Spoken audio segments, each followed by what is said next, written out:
What's up, YouTube? So just a few days ago, we had our first herpetological panel forum all about rainbow boas, and it was awesome. But it ran a little bit over an hour long. It was crazy long. If you want to check it out, there's a link in the description. It's right here. Please like and subscribe to this channel. You'll be able to see all these forums. But what I'm going to do is I'm going to break it down into little chunks. And first, I'm going to answer a question that seems to be one of the first questions anyone asks about rainbow boas before they even get one. And it might be a myth, and there might be nothing to it, but everyone always wants to know, do rainbow boas bite? So we sat down with Dave Calling, Ike Leitner, John Weissman, and Stephen Green, 4 experts in Brazilian rainbow boas, and they're going to discuss this topic right now. So check it out. Do rainbow boas bite? So no particular order. And let's start with, we'll start with Dave, because the camera's on you and my screen, so that works for me. Okay. What are some techniques that tame down a rainbow boa? I hear that they're very nippy, even as adults, but especially as babies. Well, they're born very nippy. They're small, and everything in the forest wants to eat them. So their natural response is to bite at it and either chase it away or eat it. Within about the first month or two, just picking them up, moving them aside, cleaning their cage, and you pick them up and put them back in, gently, of course, they learn that hand is not a threat. The key thing is if they do bite you, which they will, is to not just immediately put them down. When they bite you, then you actually need to hold on for just a little while, not a long time, because if you hold on for too long, then they'll bite you again, and you're back into that cycle that you need to hold them a little bit. But you need to pick them up, and another key thing about picking them up is you don't come in and attack them from the top. You need to kind of come in from the side and scoop them up away from their head, because their head is what defends them. If you pick them up from the side away from their head, that's the best way to hold one. And then, like I said, if it bites you, you need to hold on to it a little. And don't overhandle them. It only takes picking them up once or twice a week to clean the cage and then put them back in the cage, and they stop biting for me. So I'm glad you brought that up, because there's a YouTube channel that's really popular, Snake Discovery, and she's fantastic. She offers a lot of great husbandry advice and is really great information. But I feel one of the common things that she says is when training your snake or taming them down, you want to handle them twice a day for about 15 minutes each time. And I think that's great if you have a real hardy colubrid like a corn snake or a king snake. But I'm glad that you brought that up, that you said, what, twice a week, like when you clean out the cages, is all you need to handle them for a few minutes? Yeah, that's all it takes. And again, I don't intentionally handle all of my babies on a regular basis. I mean, you do the math. I've got 80 plus babies in the rack right now. 5 minutes a day would be all day long. It'd be a full-time job. Yeah, it's that once or twice a week when you're cleaning the cages. You just pick them up, set them aside. And when I clean the cages, I scoop them up, set them on the table where I'm cleaning cages. I put the tub between me and them, and they see through the polycarbonate right at me. Sometimes they strike at it, but more often than not, they're just kind of going, "What's going on?" And then I scoop them back up and set them back in the cage, in the tub, and put the tub back in the rack, and move on to the next one. Brilliant. What does anyone else want to add to that? Ike or John or Steve? No, I think Dave said it great. Just don't be scared of them. Handle them. And if they bite you, don't freak out, and they'll slowly calm down.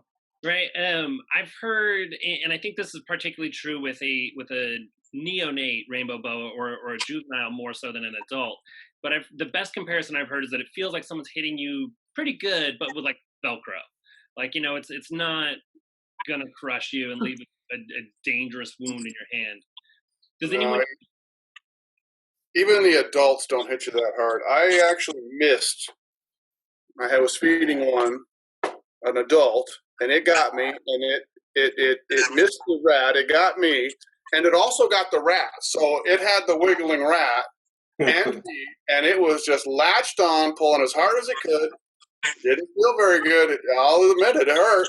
What you just need, I just walked over to my sink and turned the water on and just put my hand down in the sink, and you just wait. and eventually the rat stopped moving, and it was a fresh kill rat, and as soon as the rat stopped moving, it let go of my hand. I put it back in the tub, and then I proceeded to clean myself up. Right, and I think that's very important for people to realize too, that you should definitely wash your hands if you get bit by a snake. Yeah. They can have bacteria in their mouths as well, just like any other animal does in the wild. Especially if it's eating a rat at the time it bites you. I think that's the first I've heard that, but it was bound to happen, Dave, with as many snakes as you have. I did somewhat regular basis, not intentionally. Of course. Does anyone use a hook or anything like that when they pull the snake out? So with hooks, very rarely, if I have somebody that's really worked up, like maybe if I just had a litter or something and the female's really extra defensive, I might use one. But I would say with my collection, 99 out of 100 times I don't need a hook because they really aren't that aggressive and hard to deal with. We'll give them a lot worse reputation than they really should have because mine are a lot like what Dave said. I mine regularly, but it just takes calm interaction.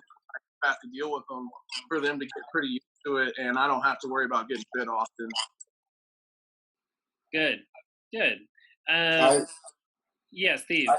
I use this wooden spoon just to get their attention when I'm coming in the cage. I have one biter, and as soon as I put this on his head, just lightly let him know that I'm coming in, he curls up, and I'm able to scoop him up. No hook.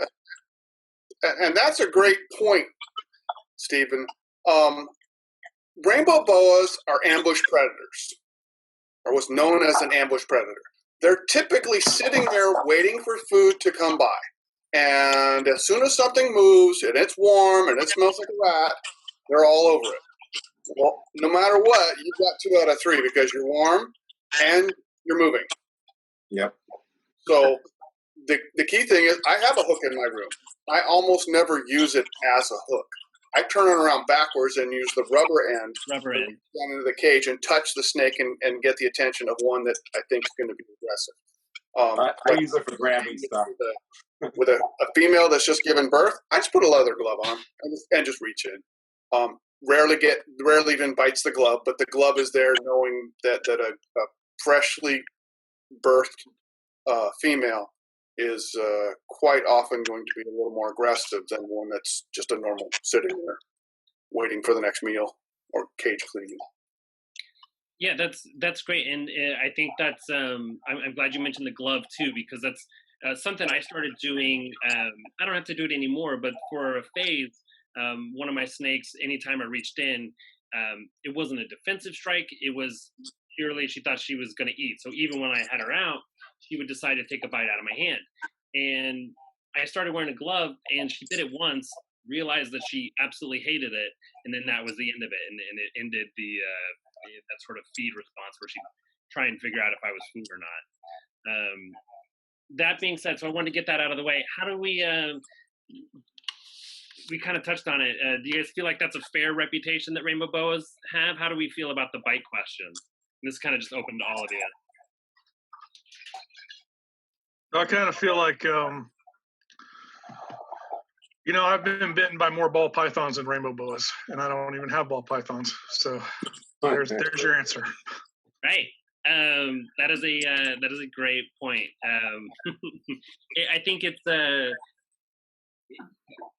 I don't know. I think it's probably one of the questions we see the most from people that don't have rainbow boas, and then as soon as they do, they stop worrying about it because they realize that it's probably not going to happen, or it's not a big deal when it does.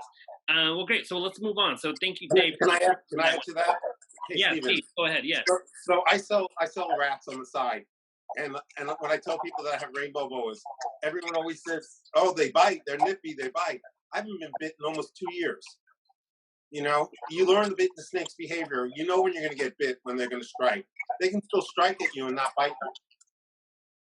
you know. That's because they're scared of that wooden spoon. Yeah, that's wooden spoon. Oh, I don't have the wooden spoon in my hand then. That's true, and I think between the two, I'd rather take a rainbow boa bite than a rat bite.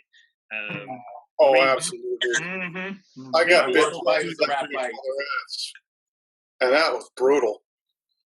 I mean, the teeth are sharp, but they don't use their jaws to chew food, so they don't have that mandibular strength. And I don't know if I use that word right. They don't have that strong jaw strength to masticate and chew anything up. They don't need to.